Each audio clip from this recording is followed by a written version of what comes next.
లోకేష్ చేసిన వ్యాఖ్యలు, అంతకుముందు చంద్రబాబు చేసిన వ్యాఖ్యలు, జగన్ దీక్ష ద్వారా ఒక బస్సు అద్దాలు పాల్గొట్టే వ్యవహారాలు చేస్తున్నారనేది లోకేష్ నిన్న కూడా చేసిన వ్యాఖ్యలు. ఏం చెప్తారు మీరు? ఒక విషయం అండి, చేతగాని వాళ్ళు, చేతులెత్తేసిన వాళ్ళు, ప్రజా సంక్షేమాన్ని కోరిన వాళ్ళు, ఇసుక మట్టి అమ్ముకొని ఈ రాష్ట్రాన్ని కొల్లగొట్టే వాళ్ళు ఏదైనా చెబుతారు. మీ బాధ్యత ఈ రాష్ట్రాన్ని కాపాడాలా, ఈ రాష్ట్ర ప్రజల సంక్షేమాన్ని కాపాడాలా. అవి చేతకాటలా కళ్ళబల్లి మాటలు చెప్పి ఎవరి మీద బురద చల్లటం కాదు, గుడ్డ తగలేసి నెత్తి మీద వేయడం కాదు. మీరు ఈ రాష్ట్రానికి ఏం చేస్తా ఉన్నారని అడుగుతా ఉన్నారు ప్రజానీకం. ఈ రాష్ట్ర ప్రత్యేక హోదా ఏం చేశారు? ఎందుకు మీరు తీసుకురాలేకపోయారు?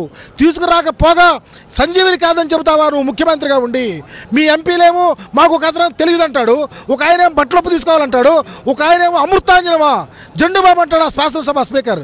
ఈ రాష్ట్ర పరిస్థితి కోసం, ఈ రాష్ట్ర బాగోగుల కోసం, ఈ రాష్ట్ర సంక్షేమం కోసం, రాబోయే తరాలకు ఉపయోగపడే ఏ విధంగా ఉపయోగపడాలా అని ఆలోచిస్తున్నటువంటి జగన్మోహన్ రెడ్డి గారు ప్రత్యేక హోదా కోసం అనేక ఉద్యమాలు చేశాడు.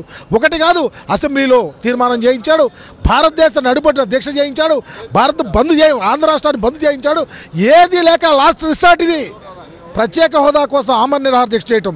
మీరేదో అధికారం ఉందని అడ్డం పెట్టుకొని అవాకులు చవాకులు పేలితే ప్రజాస్వామ్య వ్యవస్థ, రాజ్యాంగం అపహాస్యం చేస్తున్నట్టు అవుతుంది. మీరు ప్రజలకు అకౌంటబిలిటీ ఉండాలా.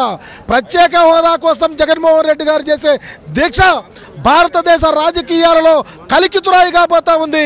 ఇది మహా ఉద్యమం కాబోతా ఉంది. తప్పకుండా జగనన్న దీక్షకు పార్టీలు, కులాలు, ప్రాంతాలకు అతీతంగా జనం వస్తారు, ఆశీర్వదిస్తారు, ఈ రాష్ట్రాన్ని కాపాడుకుంటారనే ఒక దృఢమైన సంకల్పంతో మేమున్నాం. ఓకే, మీరేం చెప్తారు? నిన్న జగన్మోహన్ రెడ్డి కూడా దీనికి సంబంధించి ఎక్కడైతే కేంద్రంతో మాట్లాడాల్సిన చంద్రబాబు దీని గురించి మాట్లాడబోవటం చూస్తుంటే ఏమనిపిస్తుంది మీకు? ప్రారంభం నుంచి కూడా ఇప్పటికి 17 నెలలు కావస్తూ ఉంది. చంద్రబాబు నాయుడు గారు బీజేపీతో మిత్రపక్షంగా ఉంటూ అక్కడ కేంద్రంలో అధికారంలో వీళ్ళు కూడా భాగస్వాములైనప్పటికీ కూడా ఆంధ్ర రాష్ట్ర ప్రయోజనాలు కాపాడడంలో చాలా దారుణంగా విఫలమైనారు. ప్రజలు కూడా దాదాపు 17 నెలల సమయం కూడా ఇవ్వడం జరిగింది. అయితే ఈరోజు కూడా కేంద్రాన్ని పొగడంతోనే సరిపెడతా ఉన్నాడు తప్ప ఈరోజు చంద్రబాబు నాయుడు గారు ప్రత్యేక హోదా ద్వారా రాష్ట్రానికి వచ్చేటువంటి ప్రయోజనాల్ని విస్మరిస్తూ ఉన్నాడు, సంకుచితంగా వ్యవహరిస్తూ ఉన్నాడు. ఈరోజు కూడా కొద్ది విశాల దృక్పథంతో రాష్ట్రంలో ఉన్న ప్రతిపక్ష పార్టీలని అందరిని కూడా తీసుకెళ్ళి ఈరోజు కేంద్రం పైన ఒత్తిడి తేవడంలో కానీ, లేకపోతే కేంద్రంతో అవసరమైతే నేను పోరాటానికి సిద్ధమనేటువంటి హెచ్చరికలు చేయడం ద్వారా కానీ ఈరోజు కేంద్రం పైన ఏమాత్రం ఒత్తిడి తీసుకురాలేకపోతున్నాడు. అందువల్ల ఈరోజు రాష్ట్రం చాలా దెబ్బతింటా ఉంది. రాష్ట్రంలో యువకుల్లో, విద్యార్థుల అసంతృప్తి పెళ్ళుబుక్తా ఉంది. ఈరోజు ఆంధ్ర రాష్ట్రం కేవలం 4.5% మాత్రమే ఉద్యోగాలపైన ఆధారపడినటువంటి పరిస్థితి ఉంది. అందుకనే ఈరోజు నిరుద్యోగ సమస్య అనేటువంటిది చాలా తీవ్రంగా ఉంది.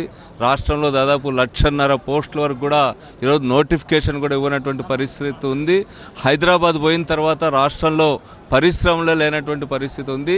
ఈ సందర్భంలో ప్రత్యేక హోదా సాధించకపోతే ఈ రాష్ట్రంలో మాకు భవిష్యత్తు లేదనేటువంటి అభిప్రాయం రోజు రోజుకు కూడా పెరుగుతూ ఉంది. అందుకనే ఆత్మాహుతి లాంటి తీవ్రమైనటువంటి కార్యక్రమాలకు కూడా ఒడిగడుతూ ఉన్నారు.